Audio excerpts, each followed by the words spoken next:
In this video I am going to talk about net profit margin या उसको हम बोलते हैं नेट इनकम मार्जिन। पिछली वीडियो में मैंने बात करी थी ग्रॉस प्रॉफिट मार्जिन के बारे में और इन ऑपरेटिंग प्रॉफिट मार्जिन के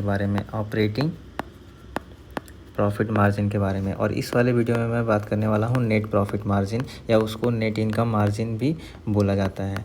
सो इन तीनों में डिफरेंस क्या है? जो ग्रॉस प्रॉफिट हो रहा था, सबसे पहले सेल्स आपने जितना किया उसमें से आपको डायरेक्ट एक्सपेंसेस घटा दिया, ठीक है।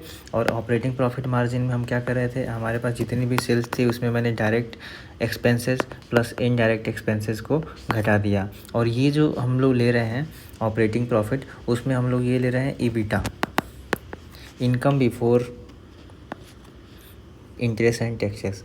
और जो नेट प्रॉफिट होता है, और हमने इसमें एक और बात करी थी अदर एक्सपेंसेस, अगर आपके पास है अदर एक्सपेंसेस सो उसको भी हम लोग नहीं घटाते थे, ठीक है। मतलब इस एक्सपेंसेस में अदर एक्सपेंसेस को काउंट नहीं करते थे। बट अगर हमको नेट प्रॉफिट निकालना है, नेट प्रॉफिट मार्जिन निकालना है, सो उस टाइम पे आपने मान लो कहीं से लोन लिया है तो उसके लिए आपको इंटरेस्ट पेमेंट भी करना होगा, ठीक है। इंटरेस्ट पेमेंट करना होगा, उसकी वजह से कुछ एक्सपेंस हो जाएगा, तो एक इंटरेस्ट एक्सपेंस हो जाएगा। और आपको टैक्स भी देना होगा, तो उसकी वजह से एक्सपेंस हो जाएगा कुछ। आपके पास अदर एक्सपेंसेस होंगे, तो इन तीनों को जब काउंट कर लिया जाएगा, सो आपके पास सेल्स है। सेल्स में से आपने डायरेक्ट एक्सपेंस घटा दिया, इनडायरेक्ट एक्सपेंस घटा दिया, और इंटरेस्ट कॉस्ट जितनी थी वो घटा दिया, टैक्सेस घटा दिए, अदर एक्सपेंसेस घटा दिए। मतलब टोटल ऑल द एक्सपेंसेस आपने सेल्स में से घटा दी, तो वहाँ से जो निकल के आता है उसको बोला जाता है नेट प्रॉफिट। और जब नेट प्रॉफिट आपका निकल गया तो नेट प्रॉफिट मार्जिन बहुत ही ईजी हो जाता है, जो कि नेट प्रॉफिट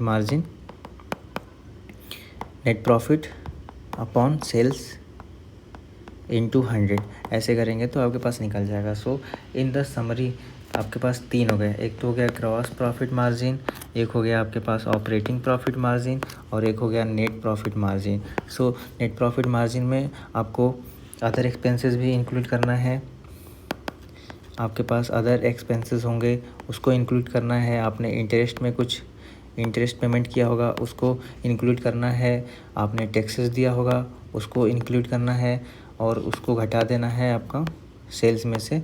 ऑल एक्सपेंसेस को घटा दोगे और अपॉन में सेल्स इंटू में 1000 कर दोगे तो नेट प्रॉफिट मार्जिन आ जाएगा। जो ऑपरेटिंग प्रॉफिट मार्जिन था उसमें आपने डायरेक्ट एक्सपेंस को घटा दिया, इनडायरेक्ट को घटा दिया। इनडायरेक्ट में आते क्या क्या है? इनडायरेक्ट में आते हैं आपके पास रेंट दे दिया, सैलरी दे रहे हो, इलेक्ट्रिसिटी बिल दे रहे हो, और ऐसी जो चीज़ें आ गई, कैपिटल डिप्रिसिएशन हो रहा है, इन्फ्लेशन हो रहा है। सो ये सब आ गया आपका इनडायरेक्ट एक्सपेंसेस में। और जो ग्रॉस प्रॉफिट मार्जिन होता है उसमें आपने जितनी सेल्स करी और आपने जितने डायरेक्ट एक्सपेंसेस किए उसको जब घटाओगे तो वो आपके पास आएगा gross profit by sales into 100 कर दोगे तो ये तीनों आ जाएगा।